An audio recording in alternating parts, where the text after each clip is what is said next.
तैयार रहिए। स्टार्ट। महोदय, बहुत पहले से ही महिलाओं को अपने अधीन रखकर पुरुष प्रधान भारतीय समाज ने उनके विकास के द्वार बंद कर रखे हैं। प्राचीन भारत में सामाजिक और राजनैतिक बदलाव के साथ साथ महिलाओं की स्थिति में भी बदलाव आता रहा है। कभी तो यह माना गया कि जहाँ नारी की पूजा होती है वहाँ देवता रमते हैं, तो कभी उसे ताड़ना का पात्र बताया गया। इतिहास के एक बड़े कालखंड में उसे चार दीवारी और पर्दे के अंदर रखा गया।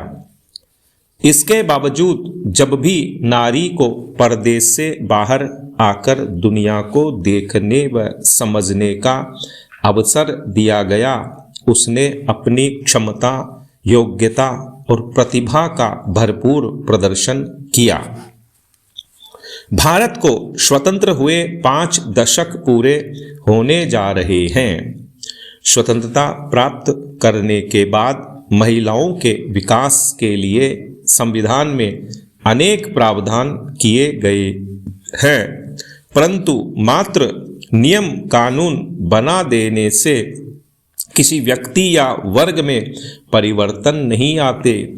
इसके लिए व्यवहार और अमल की भी आवश्यकता है, किंतु भारतीय महिलाओं के लिए इसका प्रयोग नहीं किया गया। यूं तो प्रथम योजना काल से ही महिला विकास के छिटपुट प्रयास आरंभ हो गए थे, परंतु हकीकत में सर्वप्रथम छठी योजना के दस्तावेज में महिलाओं के सामाजिक व आर्थिक विकास का अध्याय जोड़ा गया। इसके बाद से महिला विकास की योजनाएं निरंतर क्रियाशील रहीं, फिर भी भारतीय महिलाओं की स्थिति में अपेक्षित परिवर्तन नहीं लाया जा सका है। जब भारतीय महिलाओं की तुलना दूसरे देशों की महिलाओं से की जाती है तो हमें बड़े दिलचस्प तथ्यों से साक्षात्कार करना पड़ता है और हम तभी जान पाते हैं कि भारतीय महिलाओं की वास्तविक स्थिति क्या है, यानी बेहद चिंताजनक और दुरूह है। क्योंकि एक अध्ययन से ज्ञात हुआ कि दुनिया के 130 देशों में भारतीय महिलाएं 99वें स्थान पर हैं। शायद इसका कारण है भारतीय महिलाओं के विकास के मार्ग में अनेक बाधाएं, जैसे शिक्षा के अवसर उपलब्ध न होना। इससे उसका स्वाभिमान, उसकी चिंतन शक्ति और उसकी जीविका का विकास अवरुद्ध हो गया।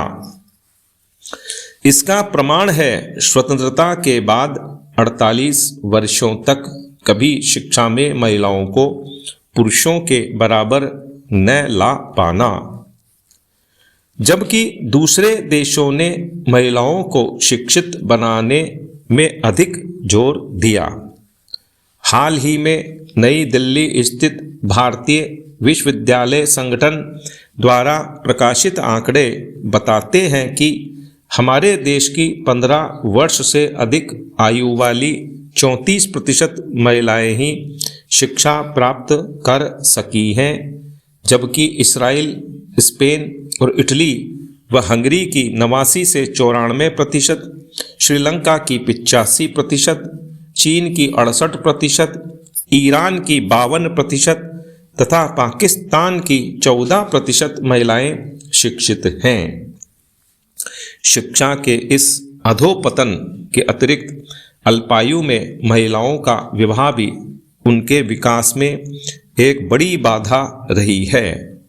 वैसे तो भारत में बाल विवाह बहुत पहले से ही प्रचलित रहा है, परंतु अब कानून द्वारा बाल विवाह पर रोक लगा दी गई है।